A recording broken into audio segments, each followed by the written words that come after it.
gusto ko pong ibahagi sa inyo ang viral na video na ito ngayon ni Atty. Lenny.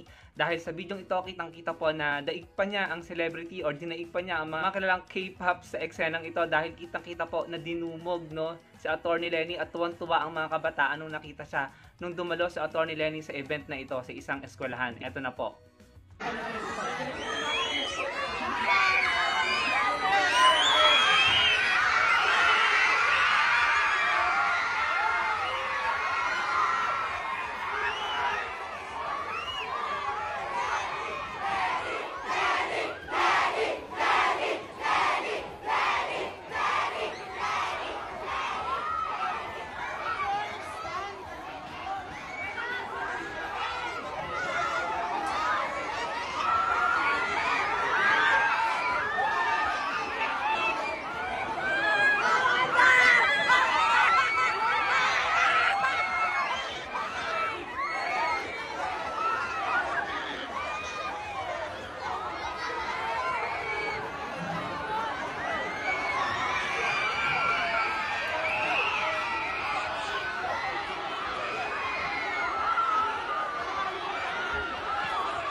Grabe no, dinaig pa ni Atty. Lenny ang isang celebrity, talagang dinumog po siya. At yung mga bata nakakatuwa dahil habang naglalakad siya papasok doon sa venue or doon sa lugar, nagchat-chant sila ng Lenny, Lenny. Tsaka napansin ko medyo pinahinto na po yung mga bata doon sa kanilang chant, siguro dahil sobrang lakas at sobrang dami na nila doon na nagchat-chant ng Lenny.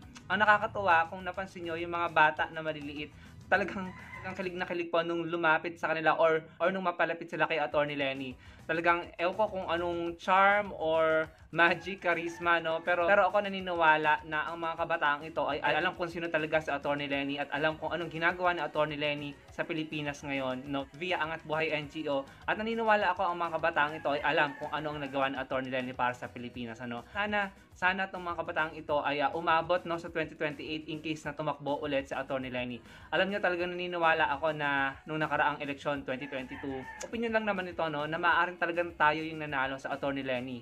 Kagaya niyan, 'di ba? May mga sinasabing 20 million votes pumasok sa loob ng isang oras, gumamit ng isang single IP address, tapos nakipagkita sa Smartmatic yung hindi dapat nakikipagkita, no? Mahirap na siguro habulin 'yon, pero sana malaman natin yung totoo. Pero sa mga ganitong pangyayari, mapa-abroad, mapa dito sa Pilipinas, na talagang nakikita natin na hanggang ngayon mahal na mahal ng mga tao at maraming tao ang nagpapakita ng pagmamahal kay Atty. Lenny.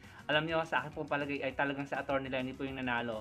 Yun lang naman po ay aking opinion. Hindi naman po ako nag-i-insinuate ng chaos dito. Yun po ay aking opinion lamang sa aking mga nakikita, no. Kung hindi lang talaga lumaganap yung fake news noon at yung mga sinasabing hindi tamang nangyari noong 2022 election, siguro malamang sa malamang si Atty. Lenny po ang ating presidente ngayon.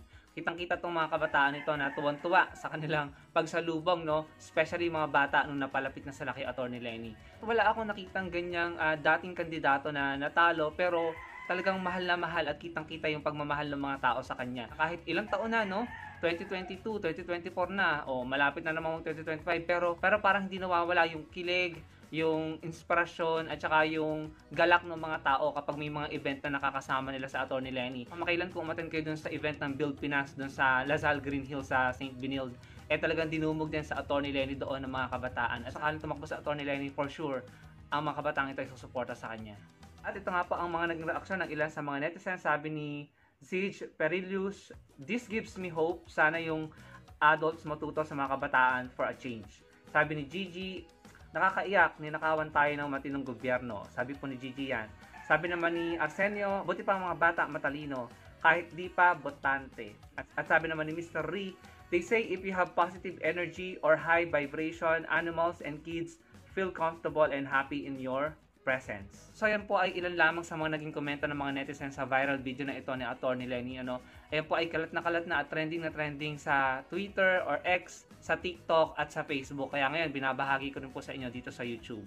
Patuloy po tayo mag-share no, ng mga ginagawa ni Atty. Lenny. Sa totoo lang, ako parang gusto ko pa na mas ipaalam sa mga tao, sa mga Pilipino kung ano yung mga nagawa niya at mga ginagawa niya. Para kahit pa paano mabura, no, mahugasan yung mga fake news at black propaganda na ipinakalat sa kanya noong nakaraang 7 or 8 taon. Para, alam niyo na, lokohin, linlangin ang mga Pilipino.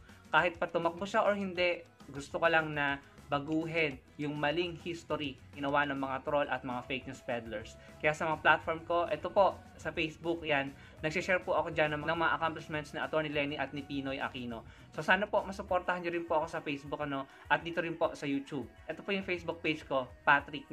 Pwede ko pong ilagay siguro sa description yung Facebook link para i-click nyo na lang po sa description yung link para makapunta kayo sa Facebook at makapag-follow po kayo. Gusto ko po talagang ipakilala ulit at ipaalam sa mga Pilipino kung ano yung ginagawa ni Atty. Lenny at gagamitin ko po ang mga platforms na ito, itong YouTube ko at saka Facebook para ipakilala siya dahil mali po talaga yung ginawa nila kay Atty. Lenny.